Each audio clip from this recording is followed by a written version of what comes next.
Un saludo, queridos oyentes. Es un gusto que nos acompañen en el programa radial del día de hoy. Nosotros somos participantes del curso Enfoques Clásicos de la Psicología, el cual está integrado por Miguel Ángel Arboleda, Nidia Marcela Galvis, Manuela Gamboa, Daniela Jurado y quien les habla, Tatiana Quintero. Durante este programa radial estaremos hablando acerca de las premisas y fundamentos del psicoanálisis, además de las contribuciones teóricas de sus principales autores. Sin más preámbulos, los invitamos a que nos acompañen durante estos minutos. Hola, soy Marcela. Bienvenidos a este breve espacio, en el que hablaremos sobre uno de los pioneros más influyentes en la psicología, Sigmund Freud, el creador del psicoanálisis. Sigmund Freud nació en 1856 en lo que hoy es la República Checa. Fue un neurólogo que revolucionó nuestra forma de entender la mente humana. Su teoría del psicoanálisis se convirtió en uno de los enfoques más influyentes de la psicoterapia. Una de sus principales contribuciones fue la teoría del inconsciente. Freud sostenía que gran parte de nuestros pensamientos, deseos y recuerdos están fuera de nuestra conciencia, pero influyen profundamente en nuestro comportamiento. Para él, nuestra mente está dividida en tres partes: el yo, el ello y el superyo. El ello representa nuestros deseos más primitivos e instintivos. El yo es el mediador con la realidad. El superyo es el conjunto de normas y valores que nos guían. Otra de sus aportaciones claves en el análisis de los sueños, que consideraba una vía real para acceder al inconsciente. Freud creía que los sueños revelaban deseos reprimidos y conflictos internos. También desarrolló el concepto de los mecanismos de defensa, como la represión o la proyección, que utilizamos para protegernos de pensamientos dolorosos e inaceptables. Muchas gracias. Después de escuchar los aportes tan importantes del fundador del psicoanálisis desde el inconsciente individual, también debemos abordar el inconsciente colectivo. Para esto, el día de hoy estaremos hablando sobre Carl Gustav Jung. De 1875 a 1961, este psiquiatra suizo fue un precursor muy importante para el psicoanálisis, ya que trabajó durante muchos años como discípulo de Sigmund Freud y ayudó en la difusión del psicoanálisis. En 1913 se apartó de Freud debido a sus diferencias teóricas y a partir de esta fecha decidió fundar su escuela denominada Psicología Analítica. El objeto de estudio de Jung se centra en la exploración de la psique humana, incluyendo aspectos conscientes e inconscientes. Jung desarrolló conceptos como el inconsciente colectivo, los arquetipos y la individuación, que forman la base de su enfoque psicológico. Jung, al igual que otros hombres de ciencia, pensaban que en la mente humana hay residuos arcaicos de la evolución de la humanidad. Esta herencia está integrada, según Jung, por el inconsciente colectivo y los arquetipos. Para Jung, este inconsciente colectivo es un depósito de una sabiduría infinita que hay que intentar utilizar con fines terapéuticos, tratando de que el paciente se ponga en contacto con ella. En sus métodos de estudio, Jung se basa en la observación clínica, el análisis de los sueños, la exploración de mitos y símbolos, así como en la interpretación de la imaginación activa. Estos métodos le permitieron desarrollar su teoría de la psique humana y sus conceptos psicológicos. Para Jung, en la mente existen imágenes del pasado de la especie. Estas imágenes son las que se denominan arquetipos y las entiende como categorías universales de intuición y estimación. Se encuentran en el inconsciente colectivo y se heredan con la estructura cerebral. En los aportes significativos de Jung desde la postura psicoanalítica está la ampliación del concepto de inconsciente más allá del inconsciente personal, introduciendo el concepto de inconsciente colectivo. Además, su enfoque en los arquetipos y la individuación que ha enriquecido la comprensión de la psique humana desde una perspectiva psicoanalítica. Hola, un cordial saludo para todos. Mi nombre es Daniela Jurado y en esta ocasión les voy a contar un poco acerca de la teoría de Melanie Klein y su concepto sobre la posición esquizoparanoide y depresiva.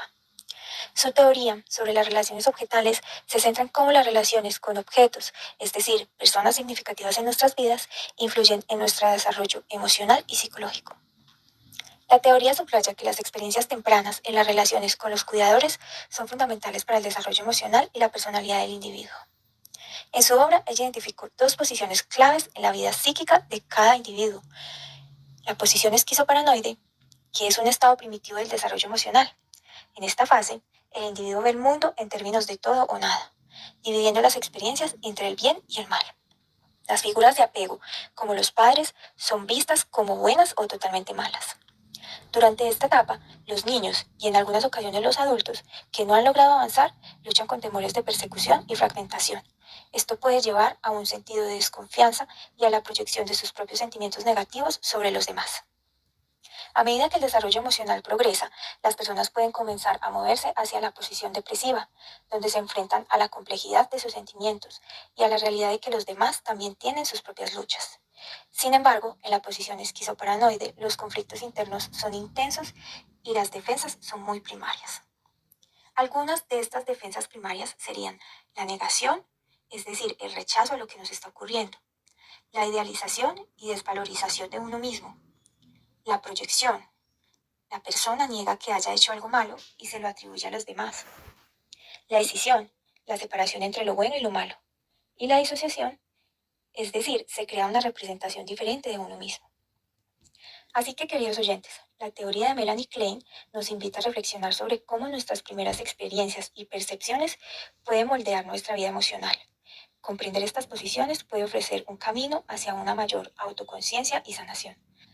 Respecto a este tema, me parece importante mencionar que las posiciones esquizoparanoide y depresiva que propuso Melanie Klein son dos etapas clave en cómo nos desarrollamos emocionalmente. Las posiciones esquizoparanoide y depresiva afectan cómo se expresan nuestras fantasías inconscientes. En la esquizoparanoide tendemos a fantasear con la destrucción del objeto que percibimos como un enemigo. En cambio, en la posición depresiva, esas fantasías se vuelven más complejas, incluyendo sentimientos de amor y culpa por el daño que hemos causado. Así que la agresividad juega un papel fundamental, moviéndose entre la defensa y la integración emocional. Este proceso nos ayuda a entender mejor quiénes somos y cómo nos relacionamos con los demás. Muchas gracias. Los dejo con mi compañera. Continuando en esta línea radial, les habla Manuela Gamboa. Yo quiero hablarles sobre la autora Margaret Mahler, psicoanalítica especializada en el desarrollo infantil y en los trastornos psicóticos en menores. Una de sus teorías más reconocidas sobre la individuación para Mahler, su objeto de estudio sobre la personalidad de un niño empieza a forjarse gracias a la interacción con otras personas inicialmente fusionada. A lo largo del desarrollo del infante va a ir intentando separar y volverse una entidad independiente a lo largo de diferentes fases. En primer lugar, durante el primer mes de vida, el menor estaría en la fase que denomina autismo normal, en la que no responde a la estimulación externa. A partir del segundo mes, entra en fase de simbiosis en la que el bebé no es capaz de distinguir entre yo y no yo y se encuentra en una etapa de fusión con la madre. En el cuarto mes de vida suelen observarse a los primeros intentos de diferenciaciones, entrando en la fase final de separación e individuación. Tras ello empieza con un conflicto entre dependencia e independencia que culminará aproximadamente después de los 2 años de edad, cuando tenga un yo permanente y comience a ser consciente de que los demás tienen su propia psique ajena. En su método de estudio consideraron que las capacidades innatas de los niños para procesar aspectos relevantes desde un punto de vista funcional del medio externo desde el nacimiento refutaban la noción clásica de una barrera constitucional frente a los estímulos, lo cual constituía un punto central de la base de autoestima normal.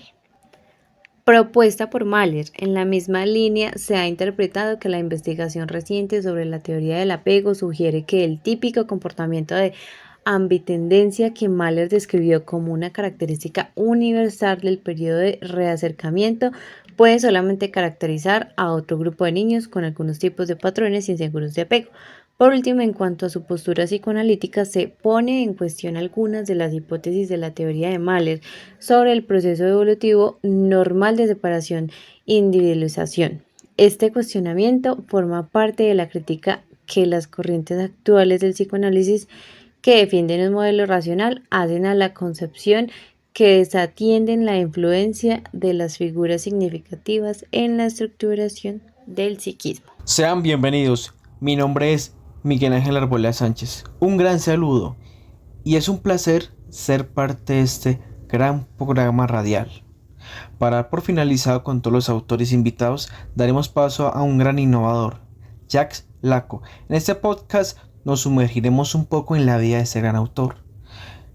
Nacido el 13 de abril de 1901 y falleció el 9 de septiembre de 1981, fue un influyente psicoanalista francés que redefinió y extendió el psicoanálisis a partir de las ideas de Sigmund Freud, integrando elementos del estructuralismo, la lingüística, la filosofía y las matemáticas.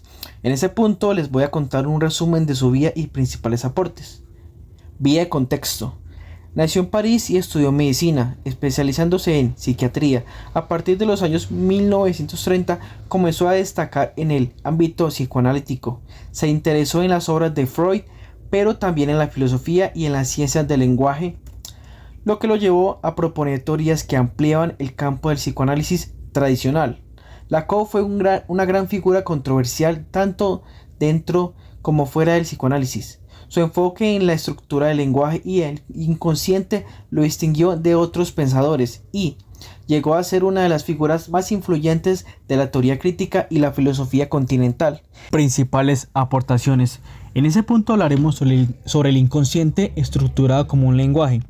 Lacan sostenía que el inconsciente no es simplemente un reservorio de deseos reprimidos, como lo decía Freud, sino que está estructurado como un lenguaje. Eso significa que el inconsciente sigue reglas de la lingüística y es accesible a través de símbolos, signos y estructuras lingüísticas. Las tres dimensiones, lo simbólico, lo imaginario y lo real. Lo simbólico se refiere al mundo del lenguaje y las leyes que organizan la vida social. Es la dimensión del orden y la estructura. Lo imaginario se relaciona con las imágenes, las identificaciones y los espejismos del ego. Lo real es aquello que no puede ser simbolizado o representado. Es lo imposible de asimilar por el lenguaje, una especie de caos que queda fuera del orden simbólico. La fase del espejo. Lacan propuso que en los primeros meses de vida el niño se identifica con su reflejo en el espejo, lo que le da una imagen unificada de su cuerpo. Esto es importante porque el niño aún no tiene control sobre su cuerpo, pero la imagen le permite crear un yo imaginario, una ilusión de coherencia y control. Esta fase es clave en el desarrollo del ego. La relación del sujeto con el deseo. Lacan afirma que el deseo nunca puede ser satisfecho completamente, ya que está estructurado por la falta. La búsqueda de satisfacción a menudo se dirige hacia objetos sustitutos que nunca llenan la falta de origen, lo que lleva a un ciclo perpetuo de deseo. El nombre del padre y la ley del padre. Lacan reformuló el concepto freudiano del complejo de Edipo, sugiriendo que el nombre del padre es un significado fundamental que introduce al sujeto en el orden simbólico, es decir, en el mundo del lenguaje y las reglas sociales. Eso implica que el individuo acepta la ley social, reprime sus deseos insectuosos y entra en la cultura. Bueno, eso es un poco de la vida de Jacques Lacan. A continuación, daremos paso a las conclusiones. Muchas gracias. De acuerdo a lo que hemos hablado sobre las premisas y fundamentos del psicoanálisis, es importante tener en cuenta que todos los autores tienen como una finalidad su enfoque en el inconsciente como una fuerza fundamental en la formación de la personalidad y el comportamiento humano. Todos consideran que el desarrollo humano no solo está marcado por experiencias conscientes, sino también por conflictos inconscientes y procesos internos que operan desde la infancia y continúan a lo largo de la vida. Muchas gracias por la atención prestada. Nosotros somos estudiantes de psicología de la Universidad UNAD. Hasta luego.